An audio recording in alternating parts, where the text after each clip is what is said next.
inside passage behind Vancouver Island, especially on the northern half, is this kind of fractured landscape of small islands and inlets everywhere, and mountains right up to the edge of the ocean.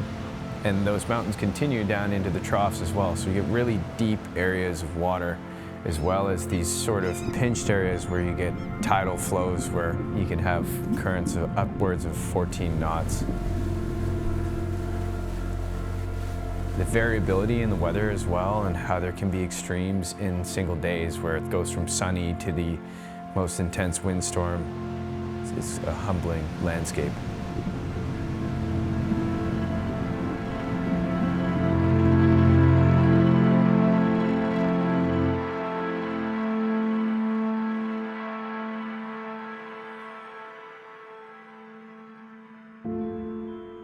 This coastline in particular is very important for juvenile salmon and herring spawn, and a fair amount of these nets are still actively fishing. It's a self-baiting net that never gets cleaned up or taken away. It'll just continue to fish for years and years and years and damage the environment in that way. By recovering a lot of the damaging net debris, we'll be able to encourage things like kelp and eelgrass to grow back, which will create more of a natural ecosystem opposed to one that's skewed to organisms that are hardier than not. There isn't a whole lot of information about where fishing gear is lost, what's lost, how much is where. We're kind of on a blank slate out here, so we have been using an ROV and side-scan sonar to identify areas that could potentially have a significant amount of gear.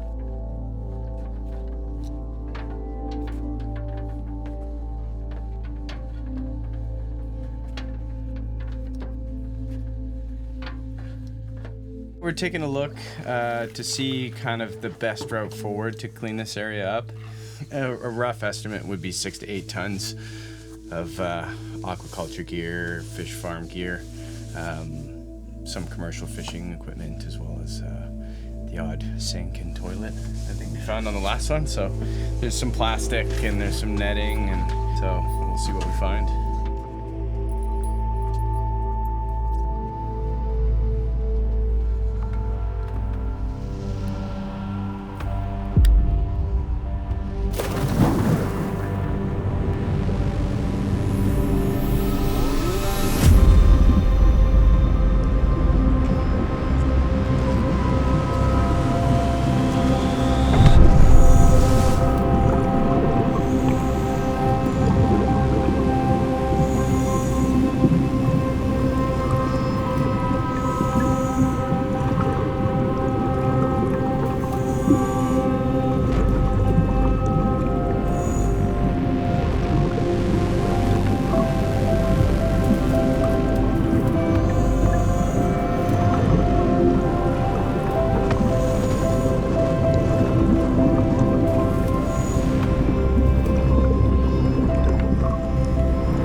Coming up here, we're establishing relationships with organizations like the Double Bay Sanctuary.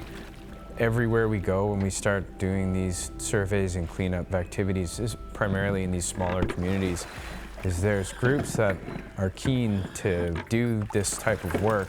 It's just the expertise or the equipment isn't necessarily there. Again, like, we're dealing with a situation where we're a blank slate, like looking for this stuff, like a needle in a haystack. We have 20,000 kilometers of coastline in BC, over 100,000 in Canada, and no data as to where anything is lost. The only way to survive is to try and work together. From the day that we started to where we are now, in that short period of time, I've seen a lot of interest and a lot of growth within the Global Ghost Gear Initiative, Ocean Legacy locally, doing a lot of recycling. Again, projects like this, the Double Bay Sanctuary, where people are taking their passions and trying to turn it into something that is more than just a thought. It's humbling and makes me very grateful to be a part of that community, to contribute in a way that I saw that I was able to do, and to continually be moving forward with it is great. It's just like I wouldn't change any of this sort of the slog of being wet and cold and struggling and trying to figure it all out. It's always an adventure and it's always worth doing.